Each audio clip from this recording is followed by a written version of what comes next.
आपने देखा होगा कि उसको होस्ट हिंदुस्तान कर रहा है। तो हमारे कुछ पाकिस्तानियों ने अप्लाई किया हिंदुस्तान का वीज़ा और लग भी गया।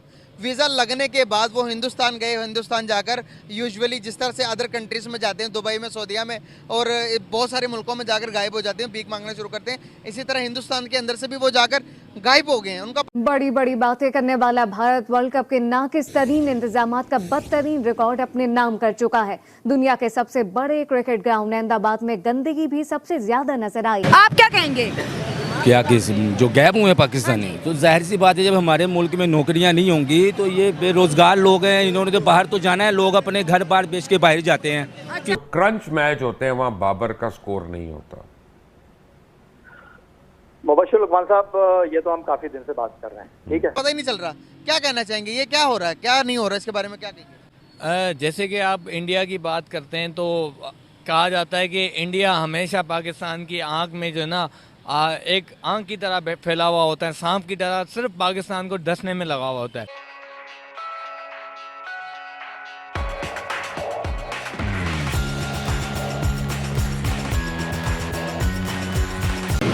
मिसिंग पाकिस्तानियों के बारे में क्या कहोगी जो इंडिया में गायब हो गए हैं?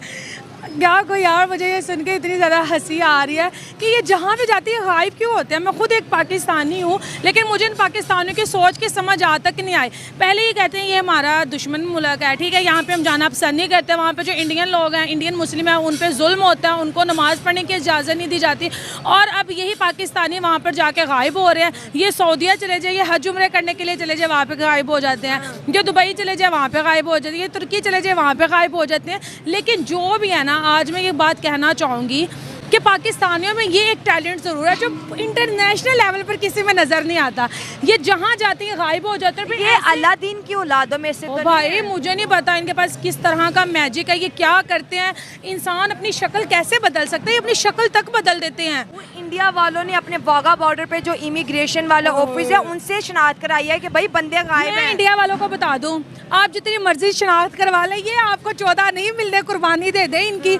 और आगे एहतियात करें कि जिनके मोर पाकिस्तानी हो ना, उनके अच्छी तरह इन्वेस्टिगेशन करके उनको अपनी कंट्री में आने दिया करें। पाकिस्तानियों को तो इसलिए शायद वीज़ा नहीं मिल रहा ना, मुझे भी लगता है क्योंकि ये जहाँ जाते हैं इमेज ख़राब कर देते हैं। अब देखो हमारा कितना दिल कर रहा है हम वर्ल्ड कप देखने जाएं, ठीक है, हमारा भी दिल करता है हम भी इंडियन टीम को देखें, पाकिस्तानी टीम को देखें, एक ग्राउंड में जो वो खेल रहे हो हम उनको सपोर्ट करें।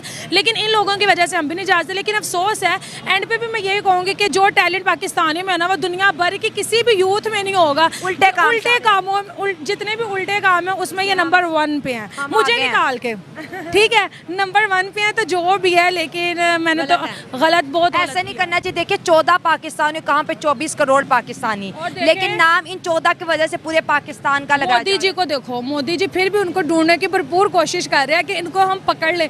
लेकिन मैं भी यही कहूँगी कि वो पाकिस्तानी किसी के हाथ में नहीं आने वाले।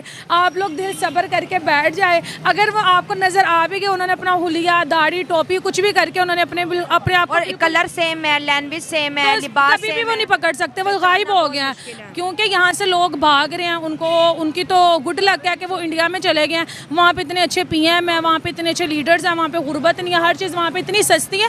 तो मुझे लगता है एक ये भी वजह, जब वो वहाँ पे गए होंगे, जब उन्होंने हर चीज़ देखी होगी, तो शायद उनका दिल बेईमान हो गया और वो वहाँ पे कहीं गायब हो गया। इसलिए जाते हैं, किसको शौक होता है अपने भाई बहन को छोड़ के बाहर जाए। ज़रूर है, कमाने के लिए जा रहे हैं। हमारे मुल्क में नौकरियाँ नहीं है, नौकरियाँ ना होने की वजह से लोग हमारे बाहर जा रहे हैं ना।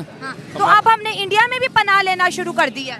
इंडिया में पनाह लेना शुरू कर दिया है, ये तो हमारी हुकूमत के ऊपर है ना। हमारी हुकूमत जो ये करेगी इंडिया में, हमने किसने पनाह लिया हमारी इंडिया में? 2005 में 6 पाकिस्तानी मैच देखने गए थे, वो भी गायब हो गए, आज तक पता ही नहीं चला किधर गए।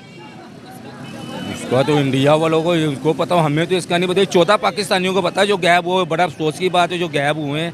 अफसोस की बात नहीं, वीजा विजिट कर लेते हैं और आगे गायब हो जाते हैं, मजदूरियों में लग जाते हैं, छुप जाते हैं। वो तो है, जाहिर सी बात है। अब मैं हूं ना, जैसे कि अब एक वीज़ा आप ले रहे हैं 2 साल का, उसमें 5 लाख रुपए लगता है। और आप अगर विजिट में जाते हैं वो 1,10,000 रुपए लगता है। तो अब मैं गरीब बंदा यही करूंगा ना, विजिट के जरिए जाऊंगा, गायब हो जाऊंगा वहाँ पर। तो इससे मुल्क का नाम कितना खराब हो रहा है, ये क्यों नहीं हम सोचते? मुल्क का नाम कौन खराब कर रहा है? ये हमारी हुक्मरान कर रही है ना। मुल्क में रोजगार लेके आए ना, तो हम क्यों जाएंगे बाहर? पहले आप मुझे अब चाहिए कि सबको चाहिए, पाकिस्तान भी एक मुल्क है ना, पाकिस्तान हमारा भी ट्रेड है, दूसरी कंट्रीज़ को चाहिए, स्पेशली हमारी नेबरहुड कंट्रीज़ को चाहिए कि इसके खिलाफ जो है एक्शन उठाएं। तुर्की हो गया और उसके साथ ईरान हो गया, इराक हो गया, उनको चाहिए। पाकिस्तान का साथ छोड़ते हुए चले जा रहे हैं, लेकिन साथ इंडिया के खड़े हैं। बेल्ट एंड रोड इनिशिएटिव में आपने देखा होगा, मिडिल ईस्ट पाकिस्तान को छोड़कर और कश्मीर को छोड़कर इंडिया के कह रहा है कि भाई कश्मीर जो है वो हिंदुस्तान का। मिडिल ईस्ट जो बेल्ट एंड रोड इनिशिएटिव जा रहा, कश्मीर को क्रॉस करते हुए मिडिल ईस्ट पे जाएगा, उसके बाद तुर्की से गुजरते हुए यूरोप जाएगा। आप मुझे बताएं, अभी तो उसने भी तस्लीम कर लिया, सऊदी अरेबिया ने इसराइल को भी तस्लीम कर लिया। क्या कहना चाहेंगे आप? हमें भी भूल जाना चाहिए भाई, नफरतों से बाहर आ जाना चाहिए अगर डेवलपमेंट की तरफ जाना चाहते हैं। क्या कहना चाहेंगे? पहली बात तो नफ़रतों से तो पाकिस्तान हमेशा दूर था और हमेशा दूर रहेगा भी।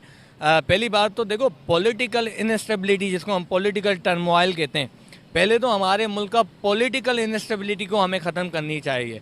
उसको ख़त्म करने के लिए हमें नेपोटिज़म ख़त्म करना पड़ेगा। ये जो हमारी ख़ानदानी रियासतें आती हैं और ख़ानदानी सियासतें होती हैं, जब आप इन चीज़ों को ख़त्म करोगे, आप पढ़े लिखे लोगों को आगे लाओगे, जो यूथ है अमूमन, जब हमारे मुल्क के अंदर न्यू पॉलिसीज़ आएंगी, जब आप न्यू पॉलिसीज़ करेंगे, आप 2 कदम आगे बढ़ेंगे, देखें यूएसए आपके पीछे भागेगा, आपकी फॉरेन कंट्रीज़ जो जितनी भी कंट्रीज़ है आपके पीछे भागेगा। आपके पास नंबर 1 वीटो कंट्रियों में से चाइना आपके साथ खड़ा हुआ है, लेकिन चाइना को आप तस्लीम नहीं कर रहे। आपको चाहिए आप चाइना से मिलो, आप जब चाइना से मिलोगे आप और कितना मिलवाना आपने? हर चीज़ सुई से लेकर जहाज तक तो चाइना की इस्तेमाल कर रहे हैं, और कितना मिलवाना आपने? चाइना के अलावा भी और दूसरी कंट्रीज एग्जिस्ट करती हैं और चाइना से ज़्यादा सुपर पावर बनने जा रही हैं आने वाले टाइम के अंदर। जितना को वो डेवलपमेंट की तरफ जा रही हैं, उन्होंने अपना ट्रैक पकड़ा हुआ, उनके पास रोड है, हमारे पास रोड भी नहीं है, ना हमारे पास कोई चीज़ है कि जिसको हम थिंक कर सकें, ना हमारे पास कोई इस तरह का लीडर है। भाई हमें लीडर बनाना पड़ेगा, कोई ऐसा आना बंदा चाहिए जो कि हमारे और हमारे पड़ोसी जितने भी पड़ोसी हैं। अब मुझे पता है चाइना के अलावा हमारे रिलेशन कौन सी कंट्री के साथ ज़्यादा अच्छे हैं? इसके लिए पहले तो हमारे मुल्क के अंदर एक अच्छा पॉलिटिकल इंसान आना चाहिए। आसिफ अली जरदारी जब से आते हैं पाकिस्तान के अंदर जितने भी प्रोजेक्ट हैं, आपके सीपेक हो गया, आपका थरकोल प्रोजेक्ट हो गया, एक वो वाहिद बंदा है जो कि एक डिप्लोमेटिक तरीके से चलता है और आपके मुल्क को डिफरेंस आसिफ अली जरदारी बंदा लेकर आता है। उसके बाद नवाज शरीफ एक बंदा है जो कि पाकिस्तान की डेवलपमेंट के लिए काम करता है और हमेशा टेररिज्म को ख़त्म करता है। लेकिन इसके लिए आप चाइना के साथ खड़े तो हैं, लेकिन आप चाइना से आइडियाज़ नहीं लेते, आप उनके इनिशिएटिव्स को नहीं देखते। आप जिस लगे हुए हो अपनी करप्शन में लगे हुए हो। जब आपके मुल्क के अंदर 70% यूथ आपके मुल्क के अंदर है, आप अपनी यूथ से आइडियाज़ लो। अब नहीं रही, अब जा चुकी है। 20 से 25 लाख पाकिस्तानी तो चले गए हैं इसी साल में, अंदर 15 लाख पाकिस्तानी पिछले साल गए चले थे। अभी आप पासपोर्ट ऑफिस का ज़रा चक्कर लगाएं, किसी भी मुल्क के एम्बेसी के सामने जाएंगे तो आप सुबह जाएंगे तो इंशाल्लाह रात के 2-3 बजे आपकी बारी आ ही जाएगी, तब टाइम भी खत्म हुआ। असल में मसला ये कि आप जैसे भाई, मेरे जैसे भाई अगर पाकिस्तान में, हम भी तो कुछ कर सकते हैं ना।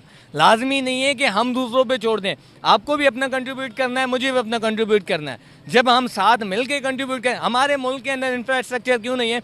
हमारे मुल्क के अंदर इतनी सारी यूनिवर्सिटीज़ हैं, इतने सारे इंजीनियर प्रोड्यूस करते हो, आप इंजीनियर्स को देते क्या हो? और लोग ये भी बात कर रहे हैं कि यार वो अफगानिस्तान का मैच कैसे निकलेगा, वो तो नसीब शाह भी अनफिट हो गया।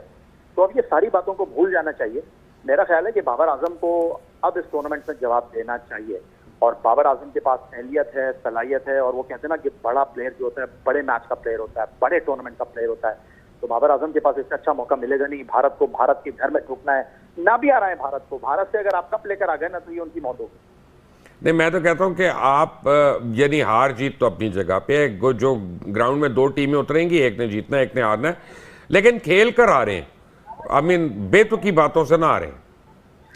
यही मेरा रोना है मुबश्शिर लुकमान साहब। आज आप देखें कि जब इंग्लैंड की टीम हारी तो पूछा उनसे माइकल एथेटन ने, जॉर्ज बटलर थे, क्या हुआ आज मैच में? उन्होंने कहा यार हमारा बुरा दिन था। उन्होंने ये नहीं कहा कि बॉलर ने खराब बॉलिंग की, उन्होंने ये नहीं कहा कि बैट्समैन नहीं चले, उन्होंने कहा हमारा खराब दिन था। तो